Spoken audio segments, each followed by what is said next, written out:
Bonjour. Aujourd'hui, on est à Sainte-Catherine de la Jacques-Cartier pour découvrir l'érablière de Dominique et Laurence qui vont nous montrer tout le travail qu'ils doivent faire pour confectionner les produits d'érable DL. Mange local parce qu'il n'y a pas juste des patates, mais aussi des produits d'érable fabriqués ici à Sainte-Catherine de la Jacques-Cartier.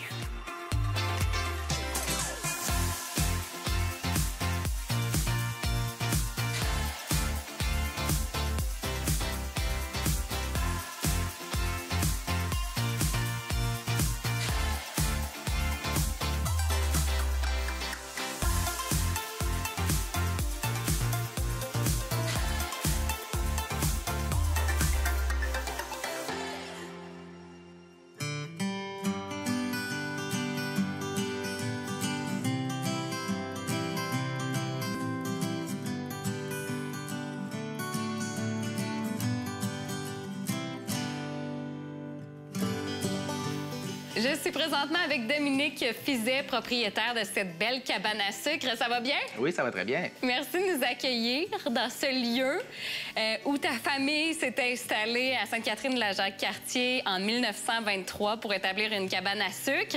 Effectivement, ça date de 1923, tout ça ici, oui. Il y a quand même eu de l'évolution depuis, beaucoup. C'est sûr que ça a changé. Ça peut pas durer tout ce temps-là. Oui, puis toi, en 2016, tu as vraiment décidé de reprendre la cabane à sucre. Ça faisait quelques années qu'elle avait été laissée un peu par la famille. Pourquoi tu as décidé de la reprendre, la cabane à sucre? Quelle était ta motivation? Ça a toujours resté, depuis mon jeune enfance, je voulais toujours revoir ça fonctionner. Et puis, c'était 20 ans arrêté. Puis, chaque année, je venais ici, puis j'étais déçu de voir que ça fonctionnait pas.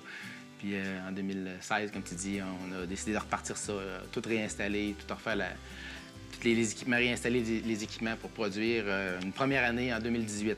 OK. Puis là, ton père, quand même, quand tu étais jeune, tu l'avais vu brasser le sirop, tout ce que tu vas nous expliquer aujourd'hui, finalement, parce qu'il n'y a pas juste une étape, celle qu'on voit la plus souvent, mais justement, tu avais vu un peu ton père aller, mais il t'avait pas nécessairement transmis ses connaissances. Non, comme tu mentionnais, il est décédé en 1998. OK. Donc, j'étais trop jeune pour apprendre toutes ces informations-là. On a repris des cours avec différentes écoles là, pour savoir quoi faire exactement, là, comment bien le faire, parce que la technologie a aussi changé. Là. Ouais. Donc, on voulait le faire au goût du jour avec les nouvelles technologies.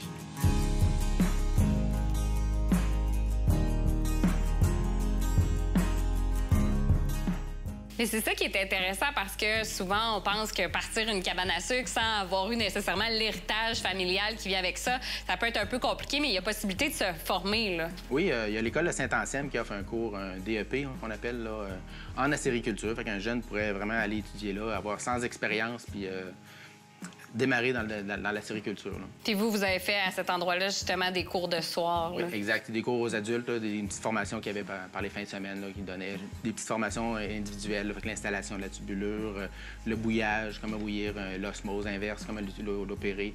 Toutes les petites notions qui sont vraiment importantes là, pour la production là, du sirop d'érable et les produits transformés aussi. Là. Tous des termes qu'on va apprendre ensemble aujourd'hui parce qu'on part vraiment de la base. On va faire le tour des saisons parce que, justement, c'est pas juste au printemps qu'on fait le sirop, surtout quand on le fait à temps partiel parce que tu as aussi un emploi à temps plein. Là. Exact. On travaille de jour, chaque semaine. Et puis, dans le temps au printemps, bon, on s'occupe de l'érablière. Mais effectivement, tout au long de l'année, on a différentes opérations à faire là, à la cabane. Là. Mais justement, qu'est-ce que tu as appris au courant des premières années? Qu'est-ce qui t'a beaucoup marqué sur la sériculture en général? Il y a eu énormément d'évolutions. On pense aux chaudières là, quand on parle à sériculture, mais toute la tubulure, mais aussi, j'ai parlé de l'osmose inverse, qui nous fait sauver énormément de temps. Là. Ça enlève de l'eau dans l'eau d'érable. Puis ça réduit le temps de bouillage. Donc, c'est vraiment ça. Puis c'est toutes les différentes machines qu'on utilise dans la sériculture. Ça me passionne toujours, les machines. Fait que c'est ce qui m'intéresse beaucoup là, dans tout ça. Puis la transformation, évidemment, là, les ventes au marché, là, on a le contact avec le client. C'est le fun de redistribuer tout ce qu'on a fait dans notre saison des sucres. Là. Le retour, le sourire des clients quand ils goûtent au sirop aussi. Retournons justement en 1923, c'était à la chaudière. Oui. Avec des chevaux aussi. Oui, ramassés au tonneau, comme on voyait dans les anciens films, là, avec les chevaux en avant. On faisait le tour de chacun des érables. Une chaudière à la main. Avec les raquettes, on passait d'un arbre à l'autre, on ramassait l'eau. Puis ben, c'est quand même lourd là, de l'eau. Fait que là, on ramène ça dans le tonneau, ramène le tonneau jusqu'à la cabane à sucre, transvide et on retourne. C'est vraiment beaucoup d'ouvrages. Alors que là, avec la tubulure, ben, ça achemine l'eau directement à la cabane pour sauver tout ce temps-là. Là. Quand on travaille de jour, justement, ça nous permet de récolter l'eau d'érable pendant qu'on travaille notre travail quotidien. Et tu as des souvenirs encore un peu là, de l'époque où il y avait des chevaux ici même?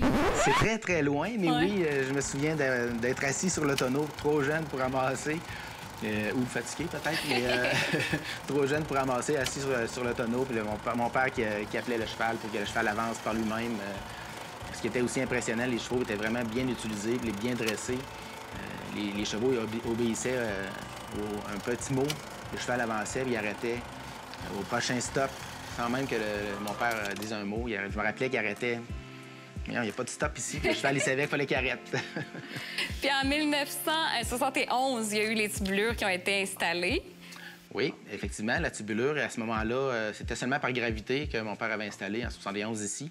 Je ne sais pas ça date exactement à quelle année la tubulure, mais je sais que mon père, déjà en 71, il installait la tubulure.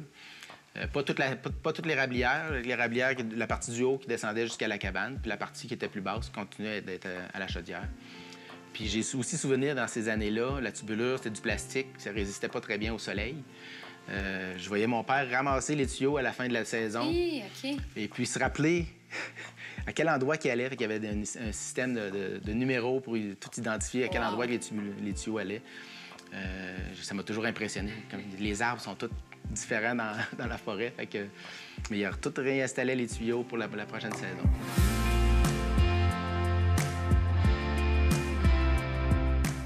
Mais ça reste quand même une érablière artisanale. Qu'est-ce que ça veut dire exactement quand on achète du sirop d'une érablière artisanale?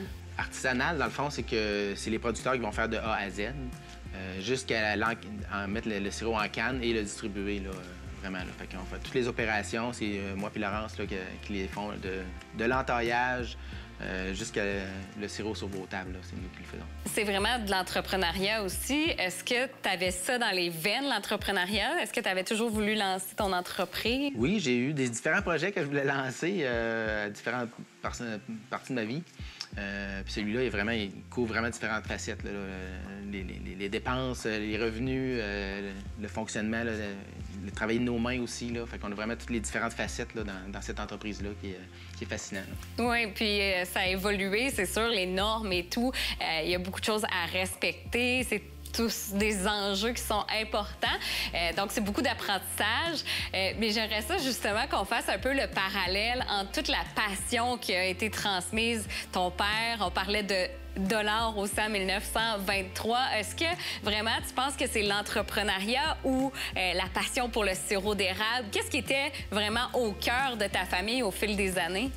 C'est sûr que mon père, la passion de transformer l'eau d'érable en sirop d'érable, c'était sa vie. Là. Il ne vivait pratiquement que pour ça, même s'il avait la ferme à la maison. Quand il arrivait le printemps, il devenait une autre personne où il travaillait jour et nuit pratiquement là, pour le sirop d'érable. Et puis tout au long de la saison aussi, c'est sûr, là, avec le travail du bois. Mais c'est la passion de mon père, là, je crois, que j'ai ressenti et qui m'a fait l'appel.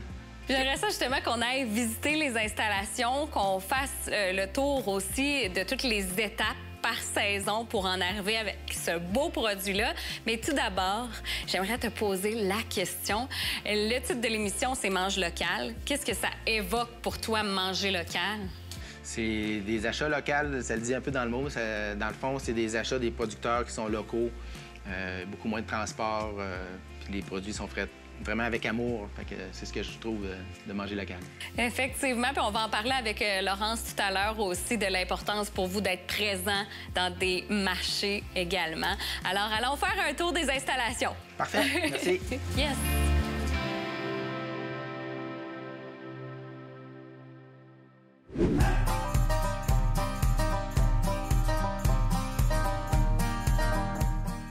Dominique, on s'imagine qu'il y a des couleurs dans les feuilles, dans les arbres, qu'on est l'automne parce que c'est vraiment un moment important. En prévision du printemps, il faut s'assurer que la tubulure est OK. on voit le fruit de votre travail. D'ailleurs, un été de travail pour toi et ta conjointe à installer toute la tubulure. Qu'est-ce que vous faites à l'automne exactement? Bien, à l'automne, on vérifie vraiment que toute la tubulure est en bon état. Il y a les rongeurs qui ne prennent pas de vacances, fait qu'ils peuvent avoir endommagé certaines portions de la tubulure. Donc, on s'assure que tout est pas au sol pour que ce soit enseveli de la neige. On vérifie que tout est vraiment au niveau, que tout est prêt pour le printemps, pour l'hiver. Il y a certains tuyaux aussi qu'on a démanchés après le printemps, qu'on a laissé couler au sol. Fait qu'encore là, bien, les autres, on les accroche plus au niveau dans les airs là, pour pas qu'ils soient ensevelis de la neige. Fait qu'on vraiment s'assure que tout est prêt pour l'hiver et pour le prochain printemps. On en parlait un peu plus tôt du système de vacuum, entre autres. On peut voir justement votre système. Explique-nous un peu là, comment ça fonctionne, le système que vous avez installé ici. Bien, premièrement, à la cabane à sucre, dans le fond, on a une pompe à vacuum, dans le fond, qui fait le vide. Puis les tuyaux qu'on a, dans le fond, on achemine le vide partout dans l'érablière. Nous, ici, on a choisi de prendre un système aéro dans cette partie-là de l'érablière. C'est que, dans le fond, on a l'air qui est acheminé tout au long de l'érablière dans le tuyau du haut. Puis quand on arrive à une jonction vers une autre section, on vient brancher le vacuum sur le gros tuyau. Fait que ça nous assure d'avoir un bon vacuum dans la section qu'on va entailler. Là. Okay. Parce que c'est le défi de tous les acériculteurs, dans le fond, d'avoir du vacuum jusqu'à la dernière petite entaille la plus loin. Fait que ce système-là permet d'acheminer le vacuum vraiment le plus loin possible là, dans l'érablière. Donc, on comprend que les gros tuyaux s'en vont probablement au fond complètement. Exact. Les plus petits, eux, c'est quoi leur mandat? Les petits, dans le fond, c'est eux autres qui vont aller faire le tour de chacun des érables pour aller entailler. Puis c'est là on voit qu'il y a le chalumeau avec la petite chute. Fait que le chalumeau, dans le fond, c'est ce qu'on va mettre dans l'arbre. Fait que c'est la partie, ici, la partie blanche, qui va aller dans l'érable. Puis la chute va acheminer l'eau dans le petit tuyau bleu qui, lui, descend dans le plus gros. Puis après ça, le gros va être acheminé jusqu'à l'érablière. OK. Puis justement, il y a aussi une raison pour la couleur des tuyaux, des tubulures. Ça, je ne savais pas. Ce point-là, je pense que c'est bon à savoir pour monsieur, madame, tout le monde. À quoi ça sert, les tuyaux, la couleur bleue? La couleur, dans le fond, c'est que le plus va être pâle, plus ça va être bon pour l'eau, pour pas que l'eau soit trop exposée au soleil. Parce que au printemps, il n'y a pas de feuilles dans les arbres. Donc le soleil va venir vraiment taper sur les tuyaux, réchauffe le tuyau. Et puis, l'eau va venir trop chaude, puis ce sera pas bon pour l'eau d'érable. Fait que la couleur, on le met le plus pâle possible pour pas que ça chauffe. Okay. Par contre, il faut que ça prenne quand même certains endroits un peu de couleur pour que ça dégèle, parce qu'on veut que ça gèle la nuit. Fait que faut pas qu'il dégèle trop tard non plus. Fait que c'est pour ça qu'il y a des différentes couleurs. Ici, on a pris le noir, nous, pour l'herbe, le vacuum. Dans le fond, il n'y a pas d'eau qui va dedans, donc il n'y a pas de danger pour faire corrompre l'eau. Puis le bleu pâle pour transporter l'eau jusqu'à la cabane. Beaucoup d'informations, beaucoup de travail aussi. On en est seulement qu'à l'automne. Là, on s'en va vers l'hiver. Prochaine étape, on se déplace. C'est vrai? Oui, on y va.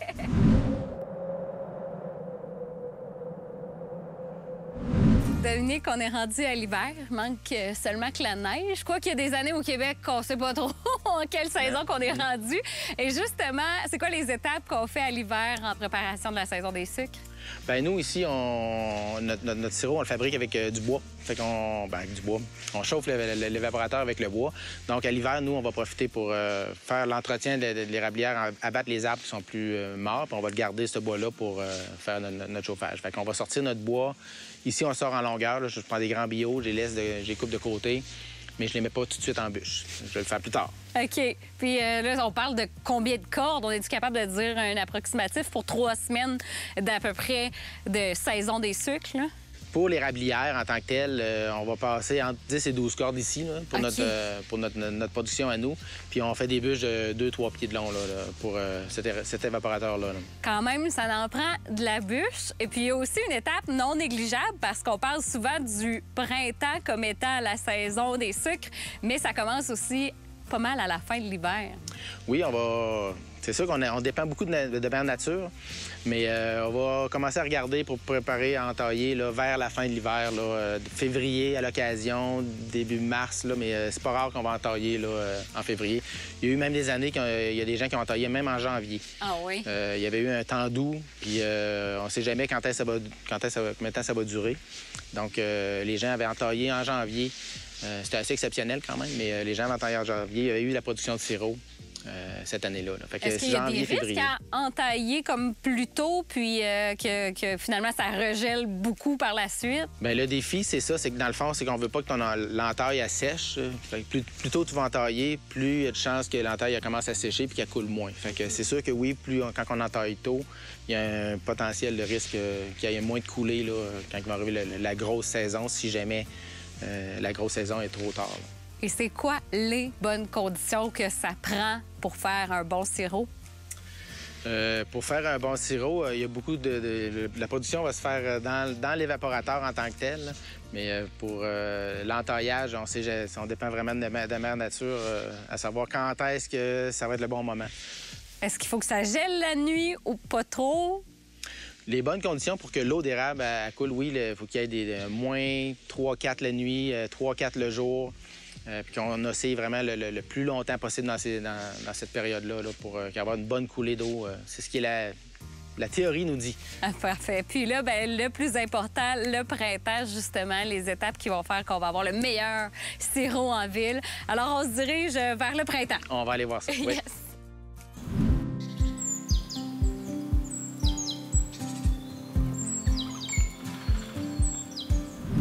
Dominique, on a bûché notre bois. Yes, c'est le temps de chauffer. C'est ça, c'est le temps de chauffer. Au printemps, on met de la bûche aux 15 minutes là-dedans? Oui, on remplit ça. Bien, il reste un peu de braise dans le fond, on en met aux 15 minutes, puis il faut que ça chauffe. Ça chauffe pendant à peu près 3 semaines, là. 3-4 semaines, des fois même 2 mois. Des fois, la saison s'étire, puis ça a commencé tôt, puis ça leur gelé entre les deux. Fait que des fois, ça s'étire jusqu'à 2 mois, oui, effectivement. Donc, au printemps, beaucoup de travail, entre autres le procédé d'osmose qui vous permet de gagner du temps. Rappelle-nous un peu, qu'est-ce que c'est l'osmose? L'osmose, il y a certains vont appeler ça aussi un séparateur. Dans le fond, on extrait de l'eau, le H2O, de l'eau d'érable pour conserver seulement le sucre. OK, mais il y a quand même des gens qui disent qu'on enlève le bon goût du sirop d'érable à ce moment-là. Est-ce que c'est vrai? Ils n'ont pas tout à fait tort. Si on ne change pas nos habitudes, en fait, avant l'osmosé et après, il pourrait y avoir une perte de saveur. Dans le fond, on doit adapter notre cuisson. Puis c'est un peu ça qu'on est en train de travailler ici. On va augmenter le niveau d'eau pour que l'eau d'érable reste le même temps sur l'évaporateur que si on n'avait pas d'osmose. C'est une technique qui se développe, qui s'améliore d'année en année, j'imagine? Oui, c'est des choses qu'on apprend puis qu'on a vécu, puis les gens se sont rendus compte justement qu'il y avait un peu moins de goût. Puis c'est pour ça qu'on adapte notre technique de travail. C'est très important aussi de faire bouillir l'eau rapidement. C'est ce que tu m'expliquais, là, que aussitôt que ça coule, il faut rapidement que ça se rende dans les cuves. Là. Oui, on collecte l'eau à chaque jour, puis à chaque jour, on va la bouillir autant que possible pour justement qu'elle garde la saveur et la fraîcheur. Là. Puis sinon, c'est quoi les autres étapes, là, une fois qu'on a la matière brute? On a l'eau d'érable. Une fois qu'on l'a bouillie puis qu'on a atteint la température, là, on va la filtrer. On a un filtre pour extraire vraiment toutes les particules. Il y a des saletés, il va y avoir des minéraux qu'on enlève. Fait qu'on va passer ça dans la filtre pour garder vraiment, avoir la clarté là, du sirop d'érable. Puis après ça, on transforme. On est prêt à le canner. On va le canner si on le met dans la canne, puis on va le mettre en d'autres cruchons, puis on va le transformer plus tard dans la saison parce que la période des sucres, c'est trop demandant. On s'occupe de faire du sirop d'érable et on garde le temps pour dormir et puis aller travailler. Donc, ça veut dire que l'été, justement, on va transformer. Et je vais me diriger vers l'été, vers la dégustation aussi des produits avec Laurence. Dominique, merci beaucoup de m'avoir fait mon éducation un peu quand même. Je vois qu'il y a beaucoup de connaissances à apprendre, mais c'était vraiment très intéressant. Ça fait plaisir. Merci.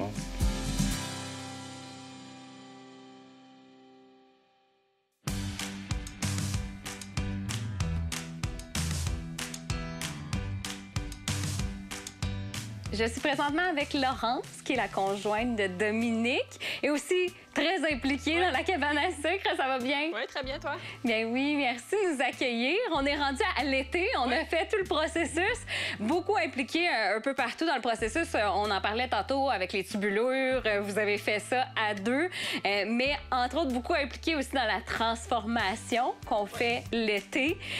Vous avez beaucoup de beaux produits, dont un que j'ai très hâte qu'on parle, la canne qui est prête à faire cuire pour la tire d'érable, même en été. On va même en goûter. Mais là, on voit plein de beaux produits ici. Là, ça a été quoi vos étapes pour l'apprentissage de comment on fait ça, des produits transformés de l'érable? Bien, c'est comme on parlait tantôt, on a suivi des formations à Saint-Anselme sur les produits transformés. Fait que chaque formation avait son produit. Fait qu'on a commencé par le beurre, la tire, ceux de base. Puis là, cette année, on a commencé à faire des petits bonbons, de la cassonade, puis même des blocs de sucre dur, là, parce qu'on s'en faisait demander. Fait qu'on enligne aussi nos formations selon ce que les gens nous demandent. OK. On n'a qu'un ingrédient dans tous ces beaux produits-là. C'est quoi la différence dans la recette? Tout est fonction du degré de bouillage. Okay. Fait que, mettons, le suçon va être bouilli beaucoup plus haut que le beurre, des choses comme ça. Ensuite, on a le refroidissement. Du beurre, c'est refroidi toute une nuit. Après ça, on brasse.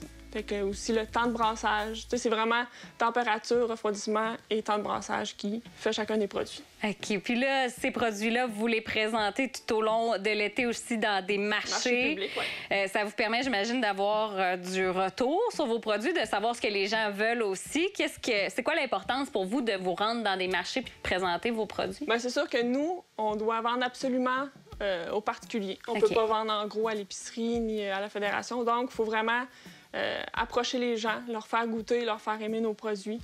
Puis justement, les retours nous font améliorer des choses ou découvrir des nouveaux produits. Voir les sourires dans les visages aussi, ça doit être plaisant. Vous êtes entre autres au marché de la MRC de la Jacques-Cartier. Puis, bon, vous, c'est une érablière artisanale, donc justement, la qualité de votre sirop, entre autres, là, on voit les différentes couleurs ici de votre sirop que vous avez fait l'an passé. C'est vraiment de la qualité. Parlons-en, parce que vous avez même gagné des prix. Oui, on a gagné une médaille d'argent au concours de la commanderie de l'érable, où Stéphane Guy, biologiste, était juge. Donc, on est bien content d'avoir gagné une médaille d'argent qui prouve que notre sirop est quand même bon. Bravo! Puis ça a été un de vos mentors aussi, Stéphane Guy. Oui, on suit ses capsules sur Facebook et tout ça pour s'améliorer aussi, là, en plus des formations. Puis c'est important de savoir aussi la valeur. On l'a montré aujourd'hui, là, il y a beaucoup d'étapes pour se rendre à des produits de qualité.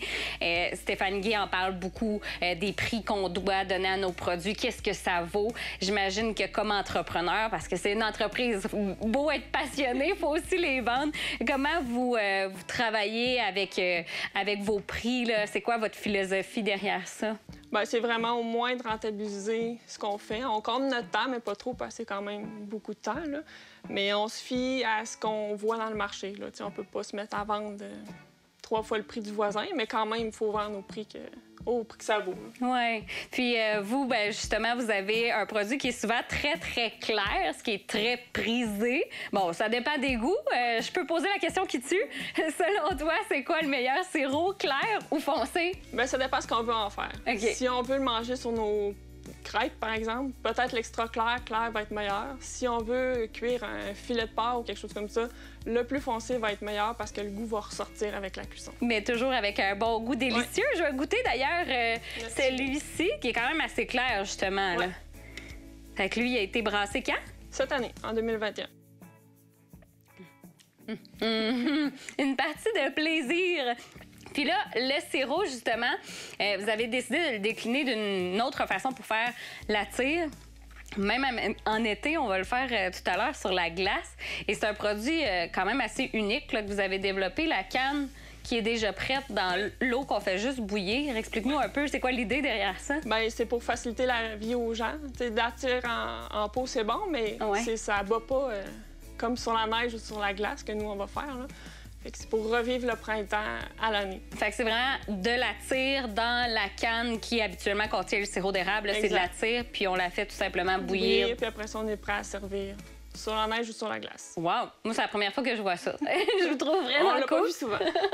Puis là, ben, on finit avec... le beurre d'érable, notre chouchou des clients. Miam! Puis après ça, on s'en va goûter aussi la tire sur la glace. Mais merci beaucoup, Laurence. Bien, ça fait plaisir. Inspirant de te voir aussi passionnée par un nouveau projet dans ta vie, quand même. C'est récent.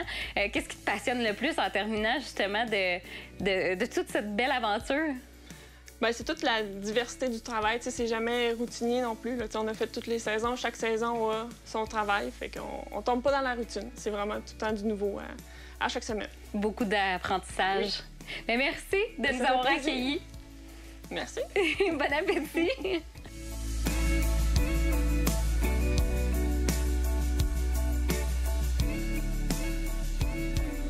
C'est bon. Merci.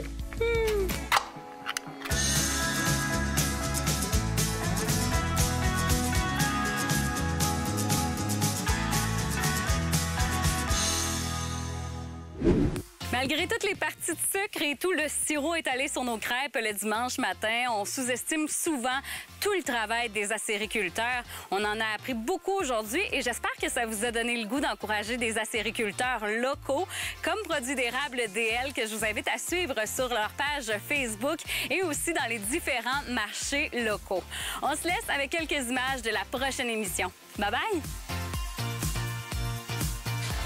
Je trouve ça vraiment le fun, moi, d'appeler au moulin puis de parler au gars qui fait la farine, vraiment. C'est lui qui a fait depuis 34 ans. Il me donne des petits conseils. Lui, il connaît sa farine par cœur. Donc, il est capable de me guider un peu des fois quand j'ai des questionnements. Souvent, je reçois ma farine, puis elle est moulue la veille, en fait. Il me la moue, puis il me l'envoie, puis elle est ultra fraîche, dans le fond. Puis souvent, elle est transformée le jour même. Fait que, elle passe du blé à la pâte en un clic. C'est fascinant.